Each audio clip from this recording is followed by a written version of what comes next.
আসসালামু আলাইকুম। আল আনাম অ্যাগ্রোতে আপনাদের সবাইকে স্বাগতম। এখন বাজে সকাল 6টা 30 মিনিট। প্রতিদিনের ন্যায় আজকেও আমাদের খামারের কার্যক্রম শুরু করে দিয়েছি গারলের খাবার দেওয়ার মাধ্যমে। কাজের শুরুতেই গারলের খাবারগুলো দিয়ে দিই, কেননা যখন গরুর ঘরে ঢুকবো তখন ওদের কাজ করতে প্রচুর সময় লাগে, আর এদিকে ততক্ষণে গারলগুলোর ক্ষুধা লেগে ওরা প্রচুর ডাকাডাকি শুরু করে দেয়।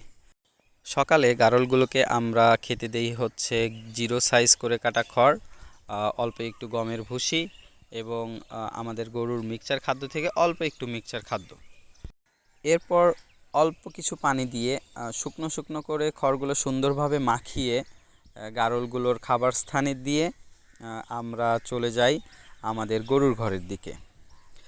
বিসমিল্লাহ বলে যখন গরুর ঘর খুলি তখন যে দৃশ্যটা চোখে পড়ে, এই দৃশ্যটা অনেকের কাছেই ভালো লাগবে না, আবার হয়তো অনেকে পছন্দও করবেন না। কেননা আমরা সাধারণত ইউটিউবে বা বিভিন্ন প্ল্যাটফর্মে চকচকা ঝকঝকা দেখতেই বেশি পছন্দ করি বা দেখে অভ্যস্ত।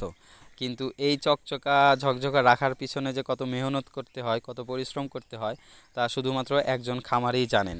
তো আমি বলবো, যারা আসলে ইউটিউব দেখে বা অনলাইন প্ল্যাটফর্ম দেখে খামার করতে চাচ্ছেন, তার আগে আপনারা অবশ্যই বাস্তবে কোনো একটা খামারে গিয়ে সম্ভব হলে 2-4 দিন থেকে বাস্তব অভিজ্ঞতা নিয়ে আসবেন। কেননা আমার মনে হয় নিজে যদি রাখাল হতে না পারেন, তাহলে শুধু কর্মচারী দিয়ে এই সেক্টরে বর্তমান সময়ে সফলতা অর্জন করা খুবই কষ্টসাধ্য একটি ব্যাপার।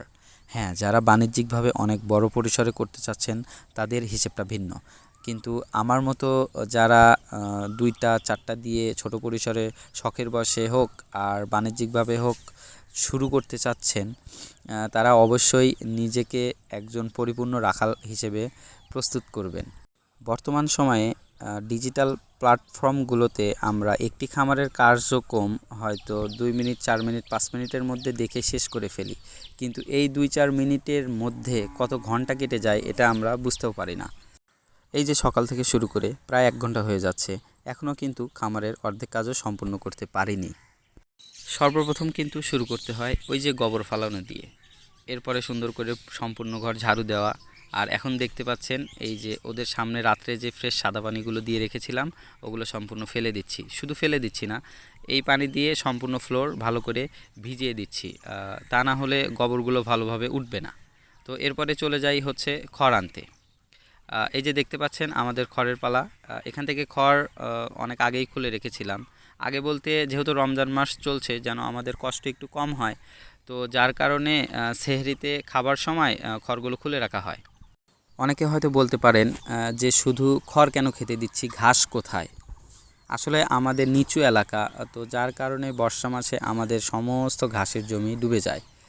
তো এই কারণে এখনও পর্যন্ত আসলে আমরা ঘাস লাগাতে পারিনি। ঘাসের জমিগুলোতে ভুট্টা লাগানো আছে, তো কিছুদিন পরে ইনশাআল্লাহ আমরা নতুন করে আবার ঘাস লাগিয়ে দেব।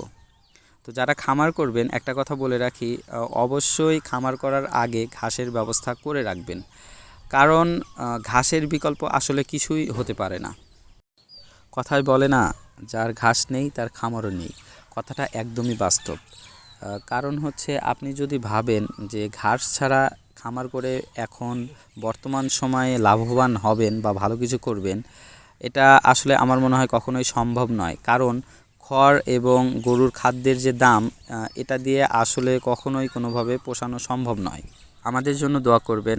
আমরা আসলে চেষ্টায় আছি যেন ইনশাল্লাহ একটি উঁচু জমি নিতে পারি, যেন বর্ষা মাসে আমাদের নিচু জমিগুলো ডুবে গেলেও উঁচু জমি থেকে যেন আমরা ঘাসের ব্যাকআপটা দিতে পারি।